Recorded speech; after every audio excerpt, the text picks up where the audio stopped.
Welcome to my channel আজ creation. আশা করি তোমরা সকলে ভালো আছো। আমরাও খুব ভালো আছি। বড়োদেরকে প্রণাম আর ছোটোদেরকে অনেক অনেক ভালোবাসা দিয়ে আজকে ভিডিওটা শুরু করে দিয়েছি। তো গুড মর্নিং সবাইকে, শুভ সকাল। মানে একদম সকালবেলায় কিন্তু রান্নাঘর দিয়ে শুরু করে দিয়েছি।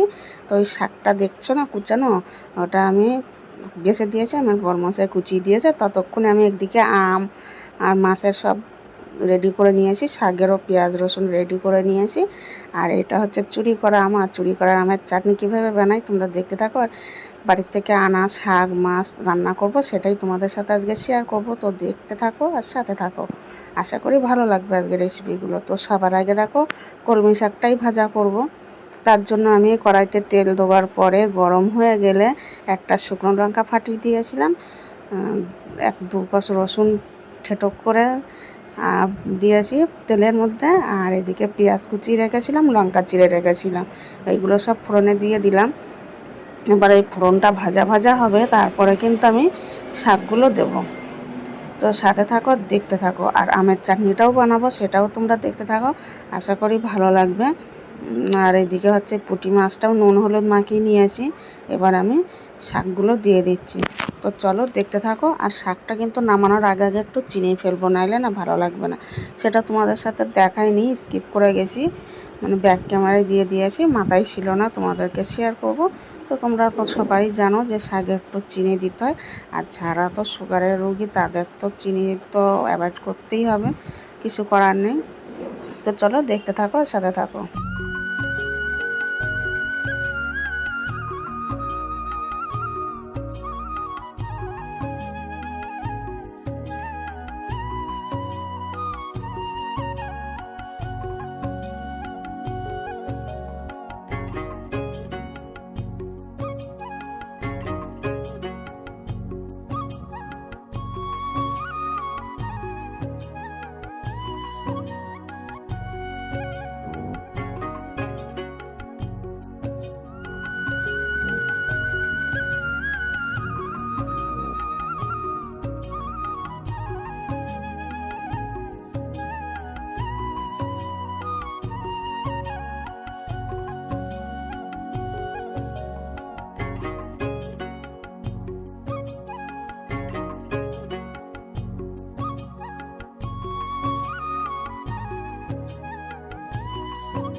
দেখো বন্ধুরা, আমার কিন্তু কলমি শাক ভাজা হয়ে গেছে। আর আমি কিন্তু একদম ভাজা ভাজা করিনি, দেখো একটু ভিজা ভিজা মতন রেখে দিয়েছে। আর এইদিকে চাটনিটাও হয়ে গেছে, দেখতেই পেলে। আর এই চাটনিটা খেতে কিন্তু অসাধারণ লাগে, মানে কি বলবো, যে না খেয়েছে সে বুঝতে পারবে না। তো তোমরা যদি এই চাটনি করতে চাও, তো আমি তো দেখিয়ে দিয়েছি, কিছু তো তোমাদের ধারে নুকাইনি, তোমরা দেখতেই পেলে। নুন হলুদ, তারপরে ফোড়নের শুকনো লঙ্কা 5 ফোড়ন ফোড়ন দিয়ে, আর চিনিটা মানে আমের মধ্যে দিয়ে নাড়াচাড়া করে, তারপরে চিনিটা গলে আসলে নামিয়ে দিয়েছি। তো এই হচ্ছে আমার আজকে রেসিপি চাটনির। তো আর এইদিকে দেখো পাশের ঘরে দিদিদের জন্য তুলে নিয়েছি চাটনি আলাদা করে। আর এইদিকে হচ্ছে শাক ভাজাটা দিয়ে দিচ্ছি, তারপরে কিন্তু মাছের ঝোলটা করব। তা চলো দেখতে থাকো তোমরা।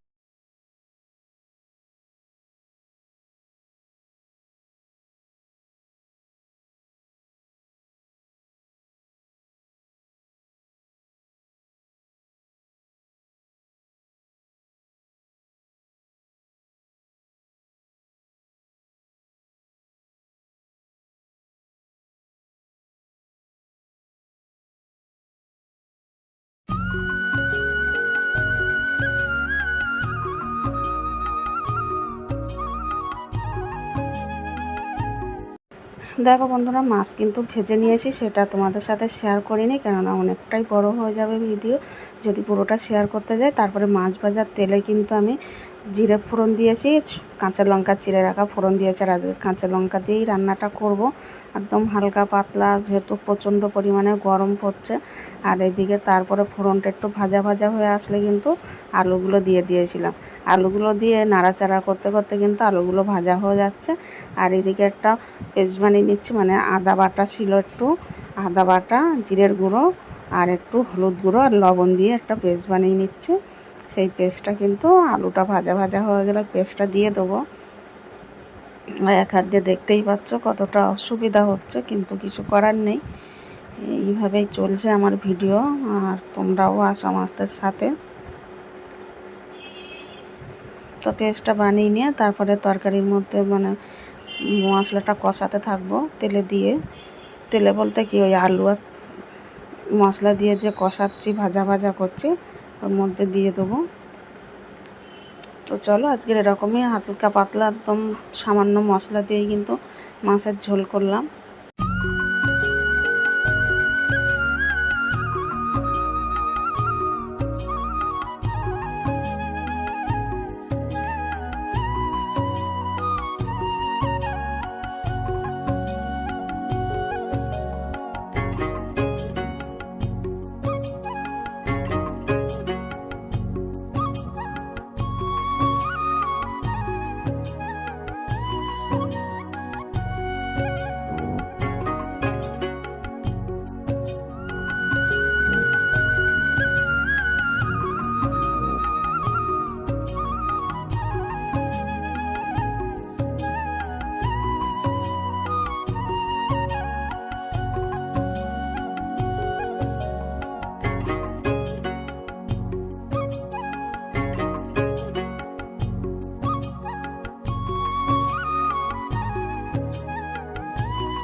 দেখো বন্ধুরা, কষানোর পরে কিন্তু তারপরে জল ঢেলে দিয়ে এবার মাছ ভাজাগুলো কিন্তু দিয়ে দিলাম। জলটা ফুটে ওঠার পরে, মানে তরকারির ঝোলটা ফুটে ওঠার পরে তারপরে মাছগুলো দিচ্ছি। সাথে মাছগুলো দিয়ে বেশি সময় না ফোটাতে হয়, মানে নামিয়ে নেব। তোমরা এখানে কিন্তু ধনেপাতা থাকলে ধনেপাতা কুচি দিতে পারো, আমার ঘরে অ্যাভেলেবেল ছিল না, ওই কারণে আর দিতে পারিনি। তো চলো এক ঝলক দেখে নাও রান্নারগুলো, তোমাদের তো এমনি আগেও দেখিয়ে দিয়েছি। এই দেখো, মাছের ঝোলটা কিন্তু দারুণ হয়েছিল, খেতেও দারুণ হয়েছিল, মানে কি বলবো, একদম কাঁচা লঙ্কা দিয়ে একদম হালকা পাতলাভাবে, বুঝতেই পারছো, কোনো টমেটোও ব্যবহার করিনি এখানে। তো এবার আমি ভাতটা গুছিয়ে নেবো কত মাছের জন্য। আর তারপরে দেখো, এখানে সন্ধ্যের সময় চলে এসেছি, আর আমার ছেলে আজকে নিজে হাতে পাস্তা বানিয়ে আমাকে খাওয়াচ্ছে। তো আজকে ভিডিওটা তোমাদের কেমন হলো, আর ও না ক্যামেরার সামনে আসতে চায় না বলে ওকে পাস্তা যখন বানাচ্ছিলো তোমাদের সাথে শেয়ার করিনি, তো বানিয়ে নিজে প্লেটে বেড়ে আমাকে দিয়েছে, তারপরে তোমাদের সাথে ক্যামেরায় শেয়ার করছি। আর এই দেখো, এই ক্যামেরার সামনে আসতেই চায় না, রেগে যাচ্ছে আমার উপরে। তো চলো টাটা, আজকের মতন ভিডিওটা এখানেই শেষ করছি।